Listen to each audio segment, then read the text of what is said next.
சரியா, அது தப்பா, அது கரெக்டாக வருமா, இது கலர் மேட்சிங் ஆகுமா அப்படின்ற விஷயத்த உட்காந்து சரியாக செஞ்சு கொடுத்து என்னோடய ஒர்க்கர்ஸ்கிட்ட கொடுத்துட்டு போவேன். அப்போ அவங்க அதை ஃபாலோ பண்ணி அவங்க செய்வாங்க.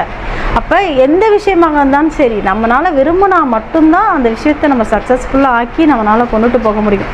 இது ஆக்சுவலாக வந்து ஒரு இப்போ எல்லோரும் யூஸ் பண்ணுற ஒரு சாரி. அந்த சாரியில் நம்மளால் என்ன இப்படி பண்ண முடியும்? இப்போ யாருமே அதிகமாக சாரி கட்டுறதில்ல, சல்வார் போட ஆரம்பிச்சிட்டாங்க. அதனால் இதுலேருந்து நம்ம என்ன பண்ணலாம், எப்படி பண்ணலான் இருக்கிறப்ப யோசிக்கிறப்ப இது வந்து ஒரு பூனை சாரி, ஒரு 450 உள்ள சாரி. இந்த சாரிக்கு வந்து இந்த மாதிரி காம்பினேஷன் கொடுத்து இந்த மாதிரிலாம் பண்ணால் நல்லாயிருக்குன்ற விஷயத்த நான் செஞ்சு கொடுத்து உருவாக்குவேன். இது பார்த்திங்கன்னா 1000 பீஸு, 10,000 பீஸு, 10,000 பீஸு இந்த மாதிரி வெளியில் போகும்.